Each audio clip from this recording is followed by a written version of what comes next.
5 seconds. Speaking at the inaugural function of the Center for Alternative Disputes Redressal, the Prime Minister of India said, "It gives me immense pleasure to be here this evening to inaugurate this center. We in India are passing through certain critical moments in our history.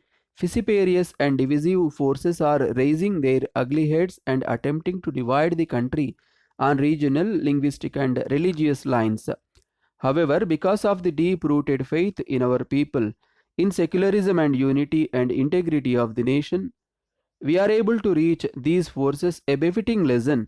This is not in any way a small achievement, and this was possible only with the willing cooperation of the people of our country. This has surprised many nations of the world. Now we can concentrate all our efforts to achieve the socialistic pattern on society which we have envisaged in our constitution.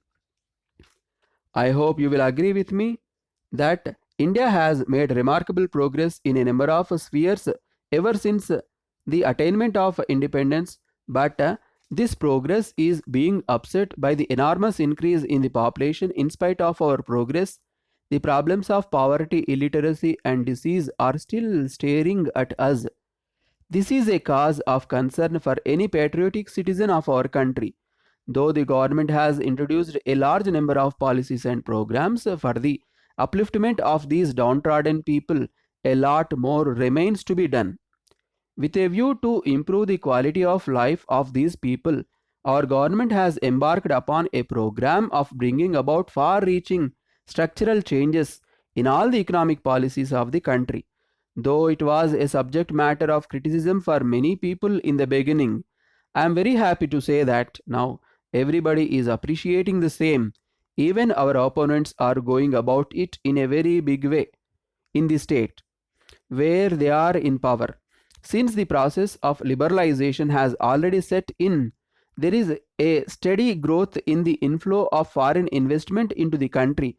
With this increase in the foreign investment in the infrastructural sectors, it has become possible for the government to concentrate on the social sectors.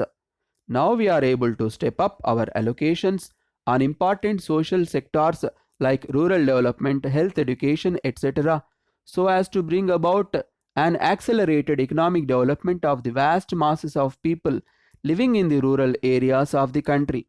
In this connection, I would like to place on record the commitment and contribution of our people for the rule of law and respect for the institutions dispensing justice. There is no doubt that this commitment and contribution of our people has been the driving force for the sustenance of the democratic process in our country.